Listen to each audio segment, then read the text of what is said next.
1500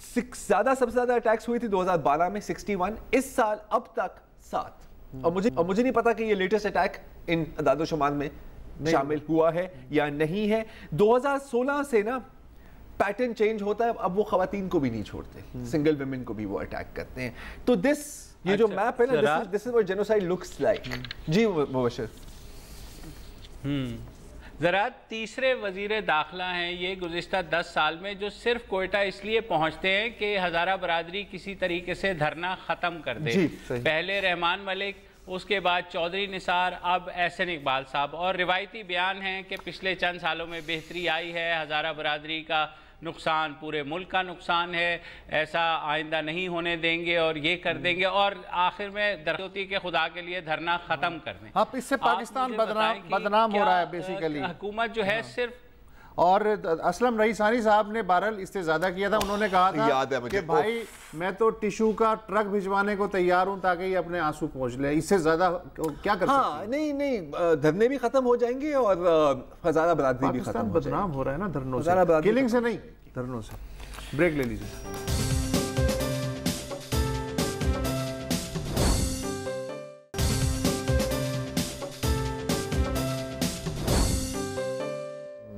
welcome back. اب اتنی خوفناک خبروں کے بعد کچھ پازیٹیو بات ہی کر لیتے ہیں آج کے شو میں. گاڑیوں کا شوق کس کو نہیں ہے, جو افورڈ نہیں بھی کر سکتا کم از کم اس کو سپورٹس کار دیکھنے کا شوق تو ہے, چلانے کا شوق بھی ہے. مجھے بھی شوق ہے, انفارچونیٹلی میں تو سوئفٹ ہی چلاتا ہوں تو زیادہ اتنی ریچ نہیں ہے. اور جتنی تیز گاڑی ہو اتنی زیادہ اپیلنگ بھی ہوتی ہے, اور فارمولا 1 کار سے زیادہ تیز تو میرا خیال ہے کہ دنیا میں کوئی گاڑی نہیں ہوتی. اس وقت آپ نے دیکھے ہوں گے فارمولا 1 ریسنگ. آپ کو کوئی شوق ہے؟ میں نے چلائی بھی ہے. آپ نے فارمولا 1 کار چلائی ہے, اب فٹ آئے ہیں اس کے اندر؟ مطلب پھر میری آنکھ کھل گئی. اب چل, میرے ساتھ اکثر ایسا ہوا ہے, لیکن اس کی ڈیٹیل میں ہم آج نہیں جائیں گے کیونکہ پیمرا دیکھ رہا ہے. ہر سال دنیا بھر میں مختلف ممالک میں ایک کمپٹیشن ہوتی ہے فارمولا 1 کارز کے بنانے کی, فرام این انجینئرنگ ایسپیکٹ, اور یوزلی اس کے اندر اسٹوڈنٹ ٹیمز پوری دنیا سے اس میں شرکت کرتے ہیں. اس سال بھی حسب معمول کینیڈا میں فارمولا نارتھ کے نام سے ایک کمپٹیشن ہو رہی ہے, اور آپ کو خوشخبری سناتے ہیں کہ پاکستان سے ایک ٹیم اس میں شرکت کرے گی. یہ ہے NED ریسرز. میں آپ کا تعارف کر دیتا ہوں. آپ کل 9 لوگ ہیں, ان میں سے صرف ہم 2 لوگ یہاں پر فٹ کر سکتے ہیں, اتنا بڑا سیٹ نہیں ہے ہمارے پاس. اور آپ ہیں اور آپ کا نام رامز. میں آپ کو بیچ میں رمیز کہہ دوں گا, مائنڈ نہ کرنا. رامز مسرور. تو پہلے تو بتائیں کہ اس کمپٹیشن میں ایگزیکٹلی آپ کو دکھانا کیا ہے, اور ابھی آپ کیا کر رہے ہیں اس کے بارے میں؟ بیسکلی اس کمپٹیشن کا جو پرپز ہے وہ یہ ہے کہ آپ ایک ہائپوتھیٹیکل کمپنی ہے, وہ سیٹ اپ کرو گے تو 1000 یونٹس آپ کو سال کے پروڈیوس کرنا ہے, گاڑیاں. تو آپ ایک پروٹوٹائپ بناتے ہو جس میں آپ کا بزنس ماڈل, ساری انجینئرنگ اسکلز اس ایک پروٹوٹائپ کے اراؤنڈ ریوالو کرتی ہے. تو پرفارمنس وائز وہ کتنا ایفیشینٹ ہے, اس کا ڈیزائن, اس کا آپ کا بزنس کیس. تو ہر جو یونیورسٹی دنیا بھر سے پارٹیسپیٹ کرے اس ایونٹ میں, تو اس کو یہ ساری چیزوں پہ جج کیا جاتا ہے. بیسکلی اس کمپٹیشن کا جو اس کو کہیں گے دار و مدار وہ یہی ہے. وہ یہ ہے. تو اب آپ کے علاوہ کتنی ٹیمز کمپیٹ کر رہی ہیں, کہاں سے؟ پورے فارمولا نارتھ کے اندر اراؤنڈ 30 ٹیمز ہیں, جس میں مینلی کینیڈا کی ٹیمز ہیں, اور انٹرنیشنلی US سے کافی ٹیمز آ رہی ہیں. یونیورسٹی آف واٹرلو ہے, یونیورسٹی آف میشیگن ہے. الحمدللہ جب ہم نے رجسٹر کیا تھا تو ہمارے ٹیکنیکل کے لوگ اتنے اچھے تھے کہ ہم جب رجسٹر کیا تو ہمارا نمبر 1 پہ نام تھا. ابھی ہماری نمبر 1 ٹیم ہے ان کی ویب سائٹ کے اوپر, NED یونیورسٹی کی.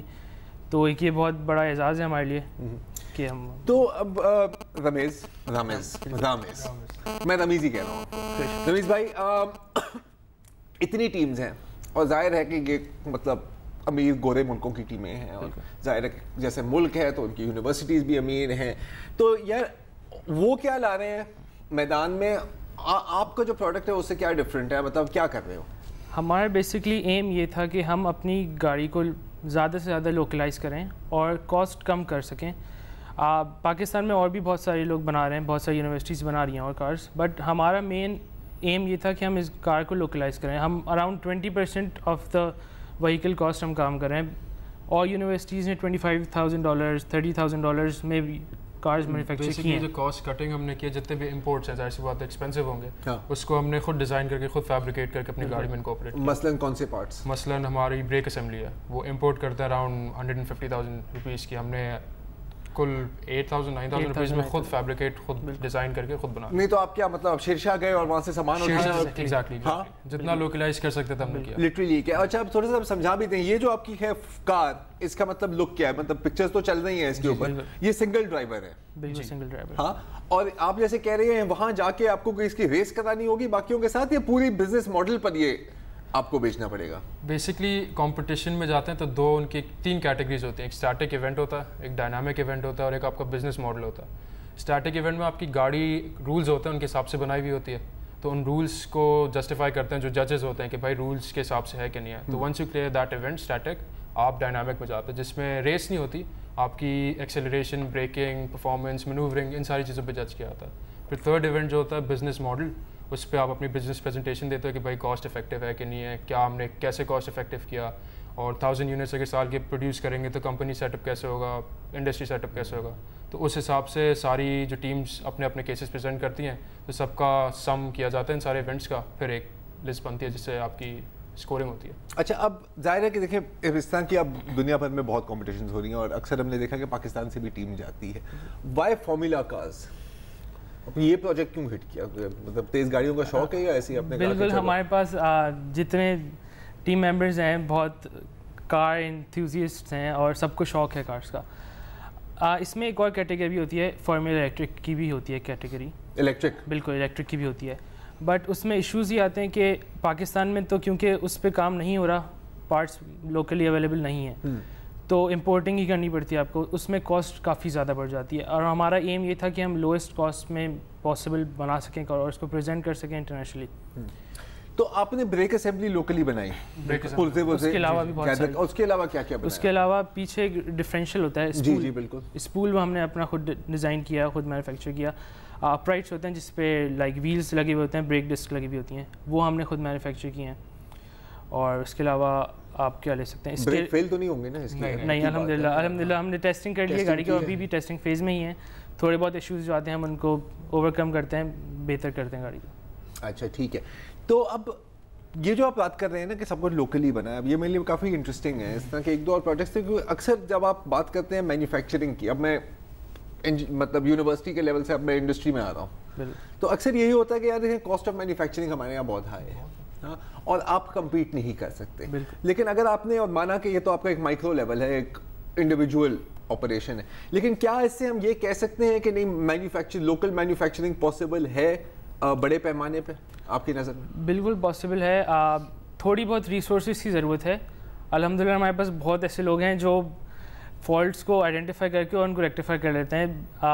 ہمارے پاس وہاں انجینئرنگ اپنی ورک شاپ پہ ایسے لوگ تھے جو ہمیں کبھی ایشوز سمجھ نہیں آتے تھے کہ ہم کیا کریں, مگر وہ ٹیکنیشینز ہی تھے بیسکلی, انہوں نے پڑھا لکھا نہیں تھا, مگر ان کو اتنا کام آتا تھا کہ وہ ہماری جو بھی پرابلم آتی تھی وہ سالو کر لیتے تھے. یہ آپ بات کر رہے ہیں جو بازار میں جن کو میکینک استاد کی بات, جو جگاڑ پہ چلتا ہے بیسکلی, جگاڑ پہ چل رہا ہے, لیکن نالج وہ ہے, نالج اور آئیڈیاز ان کے پاس. اچھا ایک چیز میں جاننا چاہ رہا ہوں, آپ نے یہ جو گاڑی ہے یہ مینوفیکچر کی ہے یا اسمبل کی ہے؟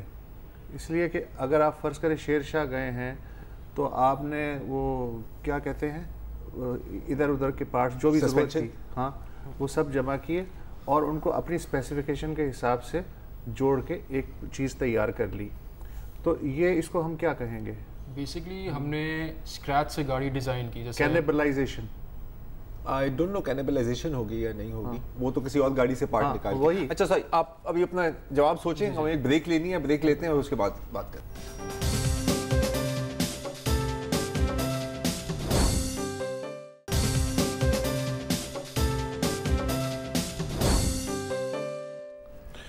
Welcome back. جیسا کہ آپ جانتے ہیں ہمارے ساتھ 2 ینگ پاکستانی انجینئر ایک مقابلے کے لیے فارمولا 1 ریسنگ کار اسمبل کرنے یا مینوفیکچر کرنے کی کوشش کر رہے ہیں, میثم عامر اور رامز مسرور. یہ آپ اسمبل کر رہے ہیں کار یا مینوفیکچر کر رہے ہیں؟ فرق ہے نا؟ اوبیسلی فرق ہے دونوں میں. ہم نے مینوفیکچر کی ہے پورے. اس کا جو انیشلی جو ڈیزائن تھا, اس پہ سافٹ ویئر پہ خود ڈیزائن کر کے, کیا اس پہ انالیسس کر کے, فورس انالیسس وغیرہ سارے سافٹ ویئرز یوز کر کے ہم نے ڈیزائن بنایا. اس ڈیزائن کے حساب سے ہم نے پھر پارٹس خود پرچیز کیے جن کو ہم نے خود